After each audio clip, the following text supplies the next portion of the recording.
have enough on me to support me through days. He smiled. Third day again. Fourth day again with different words. Fifth day he said, today I'm afraid to make this request, but I have to ask you to not eat tomorrow also. I said, Babuji, you can go on asking me not to eat, I won't bother. I am comfortable, I am giving sittings, you have seen. He said, I am telling you, Lalaji says you can drink milk. I said, I don't tolerate milk, so it's no use, you see. He said, all right, you like the orange juice, no?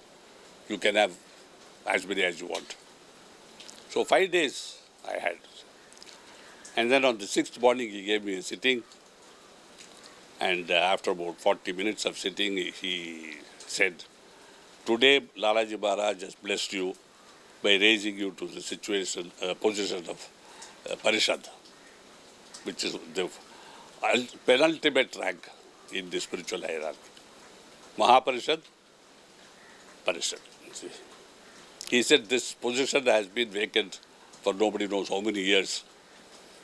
And I was in a hurry to give it to you because nature may fulfill it from some other source, you see, which I would not have tolerated. So I petitioned Lalaji Maharaj. And he said, he is here, what are you waiting for? So I took up this work.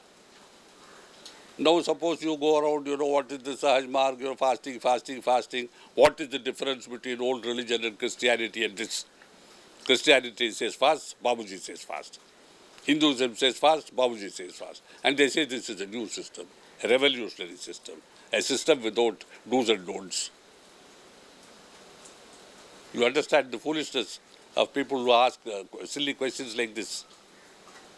They don't understand that a doctor can forbid two people the same thing. You are having diarrhea, he says, no chilies. Another man is having some other disease which will not tolerate chilies, he says no chilies. But doctor, we have two different diseases. And you are prohibiting the same thing. He is a stupid doctor. Whoever goes, he says no chilies. This is the sort of thinking that the ordinary, average, this is Occidental person brings to his search for spiritual life. Babuji always deplored this. He said the first etiquette, which is not observed at all by even one person in a million, is to never question the master. You can question and ask, how do you do it? But not, why do you do it? You understand? How, yes. Why, no. So that was the, preliminary teachings of Sahaj Marg. When we spoke of Lalaji Maharaj, Babuji spoke of Lalaji Maharaj, praising him and always talking about him. He said this, he said that. When we were abroad, very often I used to, press his feet. I was alone with him in the same room. Sometimes it was only this size. And he would wake me up. Parthasarthi, are you sleeping? Initially, I used to say, yes. He said, that means you are not sleeping. Come here. No. And then he would tell me, Lalaji said this, I am going to tell you something Lalaji said, which is worth 64 lakhs of rupees. And he would tell me what Lalaji said. At other times, I would pretend that I was asleep. Then he would cough, and then repeat Parthasarthi. They never said Parthasarthi. You couldn't say it. It's Parthasarthi. I said, Haan, Babuji. Are you sleeping? I said, no, you have woken me up just now. No, but you are a young fellow, you will recover. You come here. And then Lalaji said something, you see. And then, of course, it would go on till morning, 5 o'clock. So many things. And I remember, sometimes he would weep. I remember the first time I saw him weeping, or rather tears coming into his eyes, was during the Lalaji Maharaj birth centenary, which we celebrated here in Madras. He was reading out a message. And when he made a reference to Lalaji Maharaj, his eyes became wet, his spectacles clouded over. He had to pause wipe his eyes and start again. You can hear it in that speech. The break is there distinctly. This has occurred also when he sang that famous song which was Lalaji's favorite, Deenana Dukku Hararanath. But 2-3 stanzas through the music and he had to stop because he became emotional and he could not continue. So that is the sort of thing, you see, about which he writes in his voice reel, that there was an Abhyasi of Lalaji Maharaj who was able to wake up at night before Lalaji got up to go to the bathroom and stand ready with a pot of water and a towel. And Lalaji was very pleased. I asked him a rather impertinent question. I said, how is it he did not become the successor of Lalaji Maharaj, you see, when he was so alert? And then he gave that famous example. Any moth can immolate itself in a living flame. Rare is the moth which can immolate itself in a dead flame. See? So every man loves his wife when she is alive. And if you are in many countries, the first thing you do after she is dead is to find the second one. And the third one. It goes on, you see, serial romances. Here it is not like that. I shouldn't boast about my late father, but he lost his wife when he was 28. And she was, I think, 22.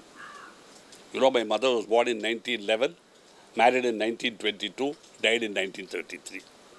11, 22, 33. And my father never married again. And he lived till 83. He lived to be 83 years old. So you see, that is the idea of love. Love does not die with the person who is loved. And Babuji was an exemplary illustration of this, you know. He loved Lalaji like he loved nothing else. Of course, he loved his wife because strangely both of them had 9 children each, Lalaji Maharaj and Babuji Maharaj. It's a little known fact. When Babuji Maharaj saw his wife was dying, he went to see her. And he saw what we all call Yama's noose, you know, the Lord of Death. Takes souls by throwing a noose like a lasso, you know, and pulls the soul out of the body. He was so angry. He was enraged, you see. He was preparing to destroy Yama. Lalaji spoke. By then, Lalaji had gone out of this world. He spoke from there and said, yes, Ramchandra, you can do it. But remember, if you do it, you have to take up his job. And Babuji said, who will take up that dirty job, you know? It is like a latrine cleaner's work. You know, in the former days, latrines used to be cleaned physically. There were no flush toilets. And then he just used his power and cut that noose from his wife's neck and threw it away. Of course, he died, but in a different way. So that is to show that he loved his wife so much that Sister Kasturi once told me, after that his life went out of him. In the sense of his, you know, normal human life went out of him. So Babuji Maharaj lived many years after his wife passed away. I think his wife must have passed away sometime in the 50s. More than 30 years he lived after her. He never spoke about her. He never mentioned her once. Except to talk sometimes of Sarvesh, who is fortunately with us today, to say that, you know, this young boy lost his mother at a very young age. Therefore, I am always concerned about him.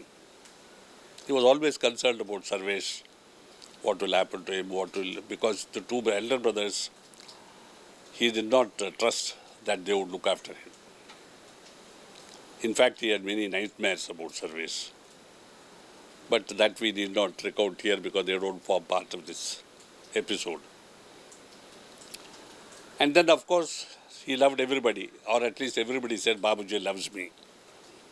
Anybody who did not meditate, who was irregular for satsang, he said, Chayji, Babuji loves me. Why should I do anything? And when I put them before Babuji, and the person asked, Babuji, do you love me? He would just look penetratingly, give a smile and go to his hookah. And that fellow thought it was assent. You see. I said, Babuji, why don't you tell them the truth? He said, look here, how can I say I don't love them when I love everybody? You know, which is not the same thing. I can love everybody without loving anybody particularly. It rains, but it does not rain for me or for you. Though each one can make use of that rain if he wishes. So nature loves all of us, but the prepared person or the man who has prepared his field uses the rain. The man who has not prepared his field, the rain goes waste. Similarly, Guru's love is there for everybody, provided you use it for your growth, for your benefit. If not, it is like water pouring and going round the gutter. Nature is always blessing, provided you are willing to accept it. So again and again we come to this idea of I must accept. Without my acceptance, nature doesn't work for me, climate doesn't work for me, master doesn't work for me, God doesn't work for me. So this eternal willingness is the second aspect of surrender. I am willing. Will you do it? I am willing. Will you eat? I am willing. Will you go to Timbuktu and start a center there? I am willing. I have always been willing. I am eternally willing. Surrender. You understand? No, I cannot do this. You know, I have my wife and children at home. They are already complaining. My wife is threatening to divorce me. She says, you don't spend any time with me. This is a common Occidental complaint. Either from husband or from wife, whichever party it is. I don't know what they do when they stay at home with the wife. I hope all these lessons, at least now they will learn, you see, because also I am now in my 80th year. And it is important that these lessons are learned while I am here so that I can see, as Babuji Maharaj said himself in his lifetime, even though there shall be one after me who will take care of you in the same way as I am doing, nevertheless, I would like to see you all reach the destination in my lifetime. I repeat what he said to me and to others. Now that it is my turn to repeat, I am repeating because 80 is quite an old age. And people who think I will live eternally are wrong. And people who think I will live long may be disappointed. And here comes the definition of wisdom, as Babuji Maharaj once told me. I said, what is wisdom? He said, to live as if you are going to die the next moment. Make sure you accept the next sitting from your master as if it is your last. Put your whole life into it.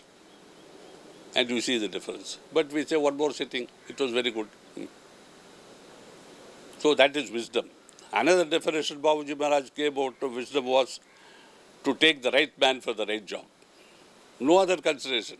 Not whether he is a genius or a PhD or white or black or Japanese, nothing. He sees the right man for this job. Give it to him, whoever it may be.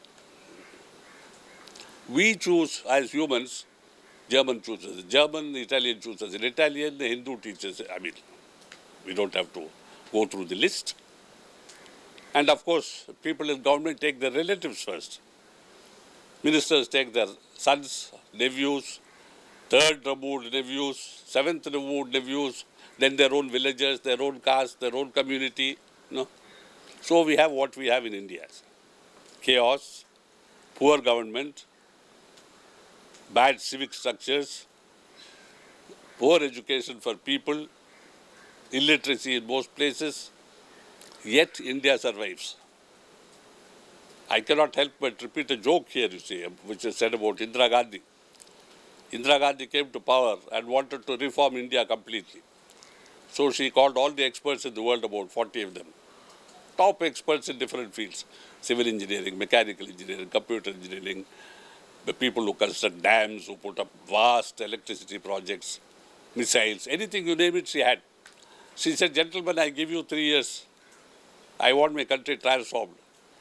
In 3 months, we will meet to discuss your plans. 3 months later, she met. And all of them stood up and said, my lady, we congratulate you on governing the only country in this world in which God exists. And she asked, how do you come to this conclusion?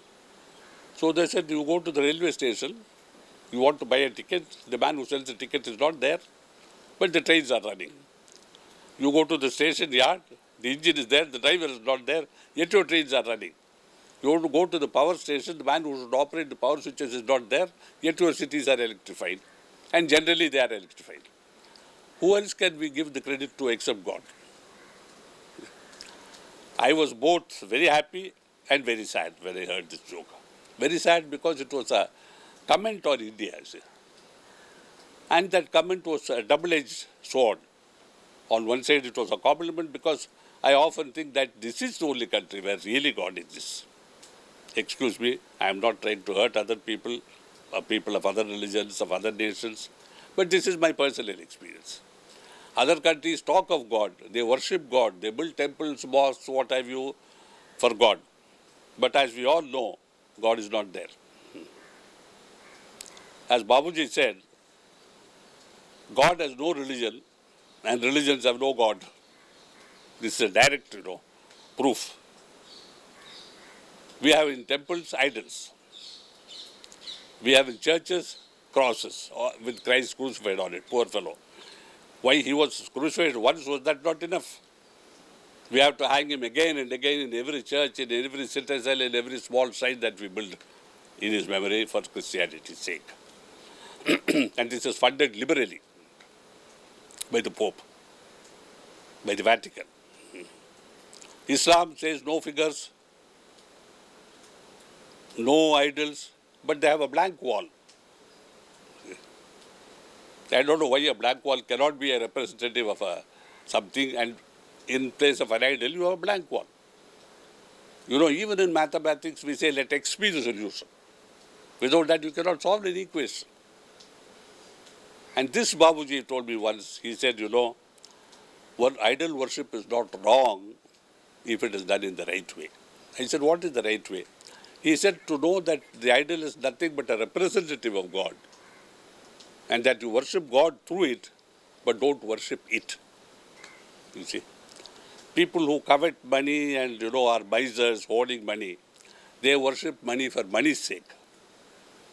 Intelligent people know that this is only something which can be used to buy something else. Money by itself has no use.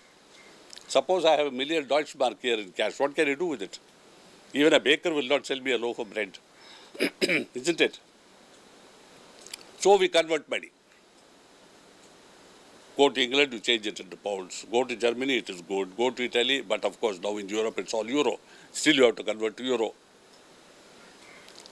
So we cannot take this, what is wonderfully called filthy lucre, it's called, It cannot go with us. So Babuji said,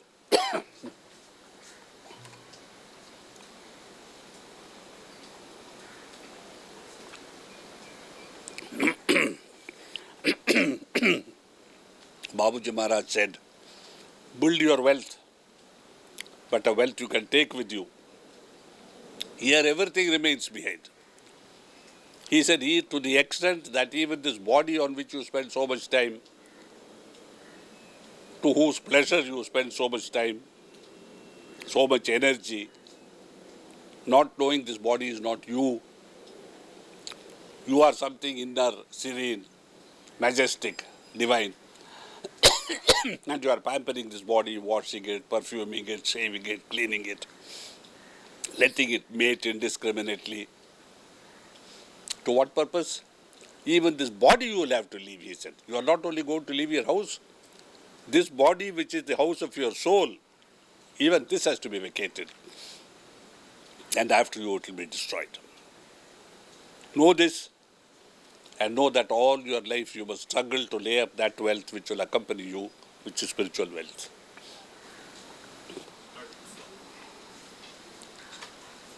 Meditation, as Babuji defined, is to think about one thing continuously, without break. So one person asked Babuji, it must be easy because we are always thinking. He said, yes, but you are thinking 1,000 thoughts, and no thought is complete, and no thought leads anywhere because it is not complete.